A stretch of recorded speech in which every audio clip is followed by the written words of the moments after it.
Our final story is from South Africa. Jazz, with its infectious rhythms and soulful melodies, has long been the heartbeat of the American cities like New Orleans and New York. But what happens when this quintessentially urban genre finds its way to a quiet South African village? Now, enter Marapyane, a rural community in Mpumalanga, where jazz is doing more than just entertaining. It is bringing generations together, transforming spaces and rekindling joy among its elderly residents. Here are all the foot-tapping details in our next report. New York City's jazz scene has always been a spectacle to behold. From the sultry rhythms at the Village Vanguard to the high-energy dance floors in Harlem, the genre's dynamic marriage of music and movement has captured hearts for decades. But jazz is not confined to smoky Manhattan clubs or Broadway stages anymore.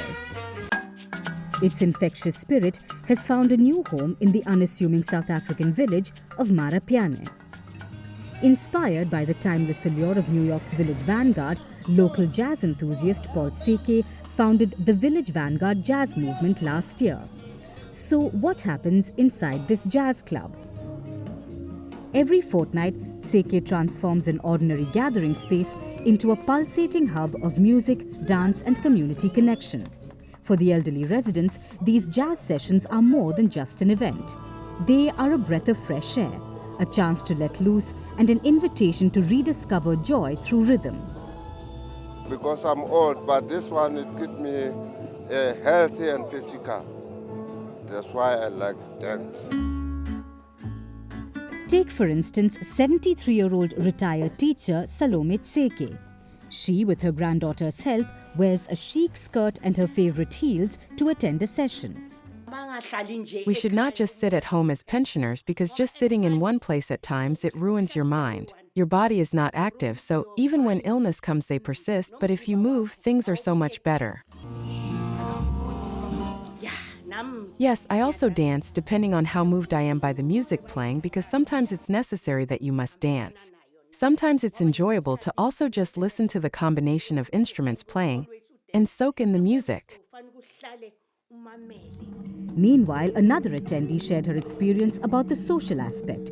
She said, and I quote, "Jazz is just perfect for adults. Gathering here as peers feels good because we can relate to each other."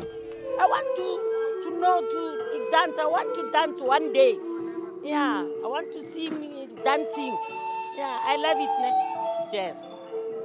It's not too much sound like for the small child. I like it because there's some big guys and the older, not the younger.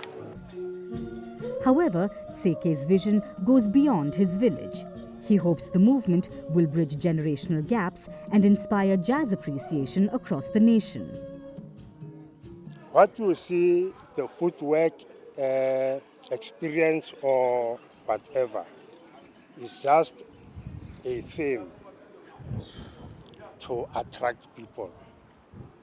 But it's a way of doing things differently. South Africa might be globally recognized for its dance floor dominating amapiano beats, but the nation also boasts a storied jazz history.